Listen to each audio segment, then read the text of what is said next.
دوسرے دن آپ کو شاید ہم لوگ نہیں سمجھتے 17 روپے شاید ہم لوگ نہیں سمجھتے ہیں کہ یہ 30 روپے کا پیٹرول کتنی بڑی بلا ہوتا ہے. صحیح. یہ 30 روپے کا پیٹرول, یہ 40 روپے کا پیٹرول غریب آدمی کی زندگی کو خراب کر دیتا ہے. صحیح. میں آپ کو بتا رہا ہوں, آج ایک آفس میں گیا ہوں تو بندہ سر پکڑ کے بیٹھا ہوا تھا جس کی تنخواہ 1,10,000 ہے. میں نے کہا بھائی تمہیں کیا پریشانی ہے؟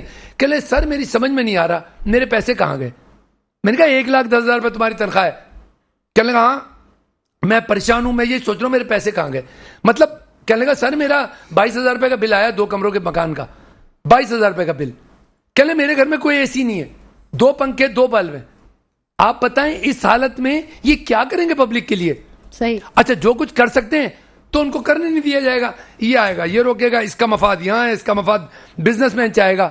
میرا مفاد پورا میں ٹیکس کیوں دوں یار, میری تو حالت خراب ہو رہی ہے, پہلے فیکٹری چلا رہا ہوں. اچھا سیاستدان کہے گا میں تو اس وقت فارغ التحصیل ہوں, اسمبلی ہے نہیں, تنخواہ مل نہیں رہی, میں کہے گا ٹیکس دوں. جب کوئی ٹیکس نہیں دے گا, جب ایکسپورٹ نہیں ہوگی, جب ریونیو جنریٹ نہیں ہوگا, جب ہم آپس میں مل کے کام نہیں کریں گے تو ملک کو کیا کوئی پلیوں سے چلائیں گے یا کوئی پہیوں سے چلائیں گے؟ کیسے چلائیں گے ملک کو؟ طاہر رضوی صاحب آپ نے تو ملک کا وہ نقشہ کھینچا ہے کہ مطلب حالات تو ایسے ہیں کہ اب کل کا دن ریئلی پتہ ایسے نہیں ہیں تو ایسے ہیں. کیسے چلے گا؟ حل بھی تو بتائیے, تجویز دیجئے, کچھ نگراں حکومت کو بتائیے بھائی یہ کرو. میں نے تو ایک حل مطلب ہمارا جو تھنک ٹینک ہے, دیکھیں مسائل سامنے آ رہے ہیں, ٹھیک ہے مسائل کو ہم اجاگر کر رہے ہیں, بتا رہے ہیں, لیکن اب اگر کسی کے ہاتھ میں اختیار ہے تو اس کو کچھ آپ ہی مشورہ دیجئے کہ کیا کرنا چاہیے. دیکھیں پاکستان میں آپ نے کبھی سنا کہ کوئی تھنک ٹینک بنا ہے؟ تھنک تو آئی نہیں, ٹینک ہی ٹینک ہے. اب کیا کرے گا آدمی, اس کے ساتھ تھنک لگ جائے نا تو پھر بہت اچھا رزلٹ ہوگا. بڑی اچھی آپ نے بات کی, دنیا میں ہے جو سوچتے ہیں, کچھ لوگ ہوتے ہیں, کچھ یونینز بنائی جاتی ہیں, کچھ بڑے ایکسپرٹس کو لے کے بٹھایا جاتا ہے, ان کی سنی جاتی ہے. یہاں آپ یقین کریں ہر جگہ, میں یہ بات نہیں کر رہا, کسی بھی بھائی آپ کے پاس ہو نا, ایک پہلے سے لسٹ لگی ہوتی ہے. یہ صاحب جو ہے نا بزنس کی نمائندگی کرنے کے لیے آئیں گے, چیمبر کے 5 مرتبہ صدر بن چکے ہیں. کسی نئے آدمی, میں آپ کو بتاؤں ایک یونین میں گیا, وہاں پر میں نے پہلے دن ہی جا کے تھوڑی سی تنقید کر دی. وہ ایسوسیشن ہے Korangi association of trade and industry. میں وہاں گیا, میں نے 2 جملے تنقید کے بول دیے. پہلے وہ مجھے بلاتے تھے, جس دن میں نے بولا انہوں نے بلانے چھوڑ دیا. یہاں پر وہ آدمی جو سجیشن دے گا وہ تو برا لگتا ہے. وہ عمران خان صاحب کو برا لگتا تھا, وہ نواز شریف کو برا لگتا تھا, وہ بینظیر صاحبہ کو برا لگتا تھا. کیونکہ سب ون مین شو چاہتے ہیں, ون مین, بس خوش آمدیوں کا ٹولہ. مجھے ابھی میں کھوسا صاحب کا ایک دیکھ رہا تھا کلپ, انہوں نے کہا میں نے زرداری صاحب کو کہا کہ سر میں آپ کو یہ کہوں, ایک زرداری 100 پہ باری, سر آپ ریئلٹی کی طرف دیکھیں. ٹھیک. انہوں نے زرداری صاحب کو کہا کہ آپ ریئلٹی دیکھیں, پبلک خوش نہیں ہے, پبلک نہ آپ سے خوش ہے, نہ نواز شریف سے خوش ہے, نہ کسی سے خوش ہے. پبلک اس وقت اپنی الجھنوں میں پڑی, وہ کہہ رہی ہے ہم زندہ کیسے رہیں. ریئلی میں بتا رہا ہوں آپ کو. اور ابھی جو میں سن رہا ہوں کہ اگلے مہینے اور بجلی کے ریٹ بڑھیں گے. کیا کرے گا بندہ؟ اگر کوئی بزنس مین بھی ہے, وہ کتنی مرتبہ تنخواہ بڑھائے گا اپنے اسٹاف کی؟ وہ اسٹاف بالکل سائیکو ہو گیا ہے, ہر آدمی سائیکو ہو رہا ہے. اس کا کیا نتیجہ نکلے گا؟ ابھی آپ نے دیکھا کانسٹیبل نے کیا کیا, مطلب یہ بڑی چھوٹی چھوٹی مثالیں رہ جائیں گی. اور میں پھر کہہ رہا ہوں, نہیں وہ کانسٹیبل کی تو بات وہ الگ تھی, وہ جو ویڈیو وائرل ہوئی اس کا تو جواب آ گیا تھا, آئی جی صاحب نے کہہ دیا نا بات کہہ رہا ہوں کہ وہ تو وہ سائیکو ہیں, اور اس کا سب سائیکو ہیں, میں بھی سائیکو ہیں. یقین کریں ابھی میں کتنی شرافت سے بیٹھا ہوں, میرے گھر میں پوچھے سارے دن بیگم پہ لڑتا رہتا ہوں, یہ لائٹ بند کرو, وہ لائٹ بند کرو. عوامی سطح پہ اس کا جواب, لوگوں نے سوال اس پر بھی سوال کیا تھا, آئی جی صاحب سے سوال کیا تھا کہ ہمیں یہ بتا دیں کہ ایسے سائیکو لوگ, دماغی مریض آپ نے کیسے آپ نے وارڈنز رکھے ہوئے ہیں, ڈاکٹرز ہوتے ہیں جو چیکنگ کرتے ہیں. آپ گن دے رہے ہو, اسے گن دے رہے ہو آپ. ہاں مطلب آپ یہ سوال کیا تھا جس پہ خاموشی تھی, کوئی جواب کیا خاموشی, ان کے پاس جواب ہی نہیں ہے. وہ خالی وفاداری نبھانے سے ان کو فرصت ملے گی تو وہ دیکھیں گے نا. پولیس تو ہماری ماشاءاللہ پورے ہی کام اترا پائے. دیکھیں پولیس, تعلیم اور صحت, یہ 3 ریڑھ کی ہڈیاں ہوتی ہیں, اور ہم نے تینوں ہڈیوں کو چورا چورا کر دیا, تینوں کو چورا چورا کر دیا. جب تک ہم اس کے اوپر توجہ نہیں دیں گے کہ ہم سب سے پہلے تعلیم جس کا سب سے پہلے بیڑا غرق کیا ہم نے, اس کے بعد صحت, ٹھیک ہے, اس کا ہم نے بیڑا غرق کیا, اور پولیس تو پھر آپ کو پتا ہے ماشاءاللہ اس کا حال کیا ہے. کسی کی پولیس, وہ بیچارے پنجاب پولیس بدنام ہے خام خام ہے, کراچی کی پولیس اچھی ہے, خیبر پختونخوا کی اچھی ہے. سب کا ایک مینٹلٹی ہے, ایک سوچ ہے. آئی جی کی بھی سوچ وہی ہے, وہ کہتا ہے بس میں بہت بڑا باس ہوں, ابھی جو ہمارے نئے میئر آئے ہیں، میئر کراچی مرتضیٰ واب صاحب، وہ تو کہتے ہیں کہ پیپلز پارٹی جو ہے وہ عوام کی خدمت کا نام ہے. ایک ہی روز میں شہر قائد کے جو باسی ہیں وہ کروڑوں روپے سے بھی بیچارے محروم ہو گئے ہیں. شہر قائد کے مسائل ہیں وہ کسی حال میں حل ہونے کا نام ہی نہیں لے رہے ہیں. سب کو سب کچھ پتہ ہے. گٹر کے ڈھکن پہ سیاست ہو رہی ہے. عمران صاحب، سیاست کو کس نہج پہ لے کے آیا گیا ہے؟ گٹر کے ڈھکن پہ مطلب ایک تو مسائل ہیں جو کہ پانی کا مسئلہ ہے، گیس کا مسئلہ ہے، سڑکوں کی ٹوٹ پھوٹ کا مسئلہ ہے، انفراسٹرکچر نہیں ہے، بے روزگاری ہے، صحت نہیں ہے، تعلیم نہیں ہے، بہت سارے مسائل ہیں. گٹر کے ڈھکن مطلب یہ اسٹینڈرڈ سیاست کا بڑا آسان سا حل ہے. اس کو کیوں اتنی گہرائی میں جائیں؟